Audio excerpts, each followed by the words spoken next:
bandaka émission na bino bolinga mingi vérité na politique. Na pesi mbote na bande bonus tout oyo balingaka. Les parts de la presse congolaise, nous avons un rapport na bino pour na ko pesa ba nouvelle oyo ezoleka na kati ya mboka na biso République démocratique du Congo. Lelo toye kolobela discours ya chef de l'État de mokonzi ya mboka Fati Beton. Lelo toye kolobela Fati Beton. Na discours ya mokonzi ya mboka oyo elekaki dimanche. Nasi bino bomona qu'il fallait discours à 14h30. Discours est à 16h. Ça veut dire que moi, Mika Katano, ils allaient qui même Mika Katano, ils allaient qui wana, toko betaper émission en haut, toko lobela, Mika Katano, ils allaient qui ni na émission oyo ekoya. Mais, et là, oyo, c'est important, papa mokonzi ekolo, Fati Beton, après ça qui message naie, et les cas qui na mokili mobimba bayokaki na mboka na biso Congo partout na Congo bayokaki na Afrique na Océanie na Asie na Amérique partout bayokaki message ya mokonzi ya mboka Fati Beton. Na message ya mokonzi ya mboka alobaki nini? Bato ebele bazali koloba o Fati boye, o Fati azali zoba, o Fati azali mwana musala ya Joseph Kabila. Mais je pense biso ba oyo tozalaki na confiance ya mokonzi ya mboka, tozalaki na confiance ya mwana ya mboka, toyebaki ke Fati akobeta Joseph Kabila iloko ya kosakana te, FCC ekokweya, tozalaki sûr, tozalaki na kondima parce que Fati Beton aza mwana ya mboka. Nasi biso toyebi papa na ye, papa na biso Etienne Tshisekedi wa Mulumba. Bambula boni oya bunda na Mobutu. Pour lelo toko mana état de droit. Papa Tshisekedi abunda bambula boni. Mais mokili elobaki na ba faso tout, même biso bato to na diaspora. Bato to yebi mibeko parce que to vana na mboka ya mibeko. Mais tous allez qui vraiment na kondimate. Mais biso etake tous allez qui na kondima ba eux tous allez qui na bolingo ya mboka ba eux tous allez qui na bo confiance ya président de la République Fati Beton to ebaki ke ekosala mabongo pe esalami. Mokonzi ya mboka lobi nini? Mokonzi ya mboka lobi libala oyo basalaki na FCC libala ekufi. Donc, Libala, Yaye, na Joseph Kabila et Koufi, FCC, na président de la République, Fati Beton, Libala, Abouo, Pia. Pour na bamiyibi, ba yiba, ba pia mboka na biso ko banana yemoko Joseph Kabila, ti na bango nyonso ba ministre, bango tout, ba yiba.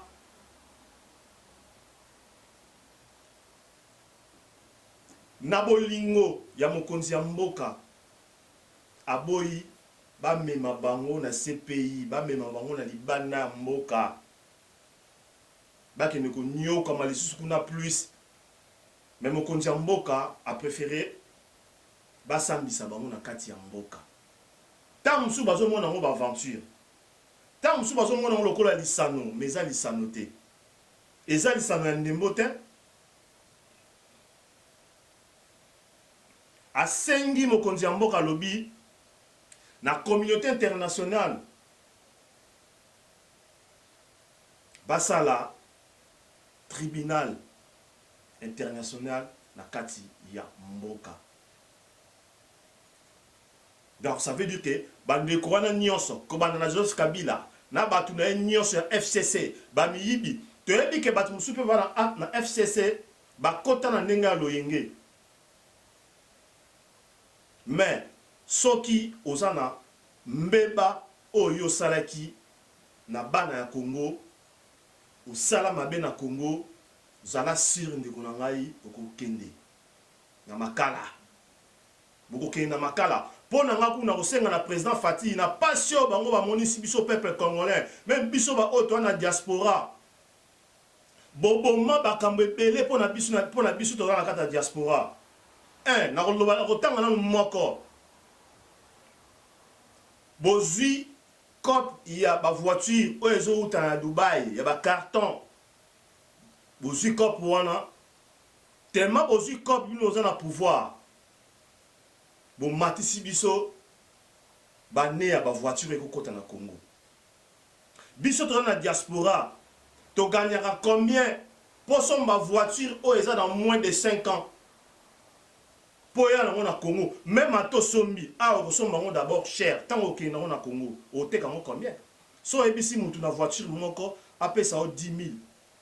15 000 euros a pesa o tant yo somba voiture awa ya cher à partir à 5 ans au somba ngo d'abord cher tant OK na voiture wana ko futa douane ko sala makambo nyonso tu po teka voiture wana je pense pas que ne komorote na kati ya Kinshasa na Congo en général à Mbongo pour appeler ça à somba voiture wana. Alors Boboma biso alors président Fati na kati ya kibo continuer ndenga koti a ko changer makambo vraiment ebelé. Alors bande kolanga bomona yango li sanoté bomona yango li sécurité FCC na président Joseph président Fati Béton c'est fini histoire et sidi histoire est allée société mais na mabe nyonso oyo bino bosala peuple congolais mabe wana bokufuta yango bolinga te bokufuta yango botika ko menacer batu botika ko kotisa batu ko vandisa batu esprit toujours ya kishina rambo esprit oyo ke babanga non te commis na état de droit merci beaucoup président Fati Béton état de droit de makambo oyo to lukaki oyo peuple congolais lingaki yango lelo elobami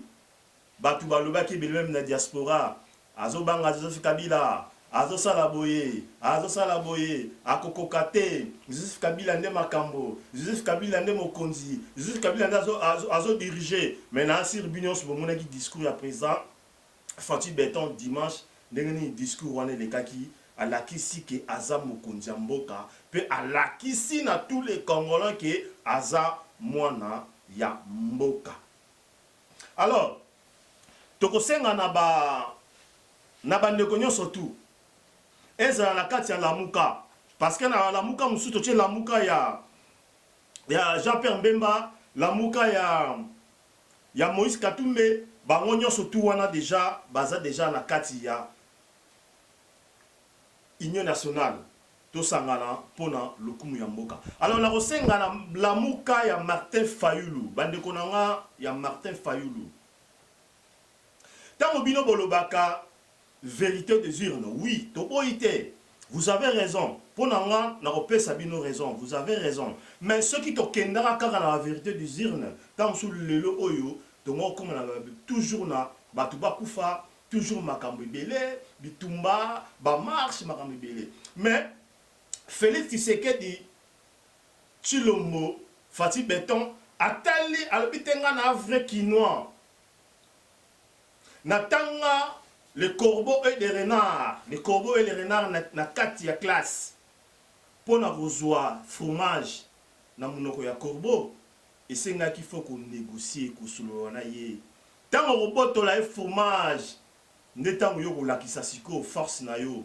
yango ya président Fati Béton asali Joseph Kabila alakisi ye ke oza mwana na politique oyaki na politique ya minduki mais Fati Béton kobana na papa na ye bayebi minduki te bango basalaka politique na papier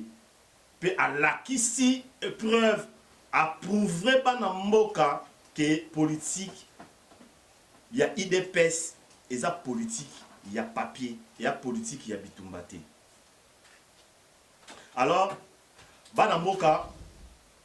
ba kongoman lamuka esika no sobozali ya Martin Fayulu to sengi na bino train ezokotambola mais nano elongwete boya boya tozaba na mboka tokowela eloko te tokoswana te susi na biso ezalaki tolongola ba Rwandais tolongola ba paya na kibokonzi na kati ya mboka na biso na armée ba Rwandais na ba poste nyonso ya clé oyo kitambusaka mboka ba Rwandais mukonzi na bango Rwandais soki pe Tanzanie sika uta toyebi te mais Fati Beton asengi na biso tout bayiba na mboka tosangana tozala liboke ozala muta Martin Fayulu ozala muta Jean-Pierre Bemba ozala mutu ya Moïse Katumbe ozala mutu ya nani etake oza mwana mboka tozala lisanga tozala liboke totambwisa mboka alobi yango bien na discours na ye biso tout tozala lisanga tosunga ye atambwisa mboka na kati ya IDPS démocratie ezali na kati ya IDPS état de droit ezali donc président Fati Beton nenga azana kibokonzi soki asali mosala na ye malamu esengi to memaye na deuxième mandat to memaye na deuxième mandat troisième mandat soka osuka na premier mandat soka okende na deuxième mandat après biso nyonso tout o azana posa ko poser candidature na ye pour na présidentielle a posé azala bokonzi soki ba voter yo ozui ebongo na ya kibokonzi mais na minute o tozalaki na etumba o esengaki fo mutu moko tia mutu po tobengana ba étranger na kati na mboka na biso tobengana bayi étranger o baya na mboka na biso po ba détruire mboka na biso ça fait 18 ans ba bebisi mboka na biso tomoni na palais du peuple Mobutu, oui, azalaki dictateur, mais Mobutu asala quand même moi babiloko o tokoko mona lelo na misu na 32 ans de pouvoir asala o le tokomi ko salela yango malgré tout mabe ezalaki mais total Joseph Kabila o to bengi Kanambe o to bengi Kanachien asala nini asala eloko te na Congo nyonso ya kuta na Congo abebisa tout alors mokonzi mboka tali na pesu chance tosali kolaso tosangani po totambusa ekolo bazalaki na bakondima bandimaki yango bazalaki d'accord mais tosangani ekomi ko bloquer bakal pona nini bango bazalaki selo bango baza majorité na kati ya parlement ba ministre kaka obe bango bato FCC botika ngai nzela na sala ndenge toyokanaki bolingi te mokonzi mboka alakisi bango kaza mokonzi mboka akati lisanga wana bosangani wana ya ye na FCC akati yango po atambwisa mboka ekende liboso. Alors bino bandeko mosusu o bozalaki libanda ya opposition o bazali koloba asangani na epona nini aboma libala wana apanza libala lelo apanzi libala wana mais bozaka koloba n'importe quoi bozaka koloba loba mais finalement tozo kende wapi mboka yango tozo tia yango wapi bozana souci à peuple congolais. Président Fati il a que 5 ans de pouvoir asali déjà pas même 2 ans. Azana une année et demie, toujours qu'il y a 2 ans. Alors, tout ce qui a travaillé, tout ce qui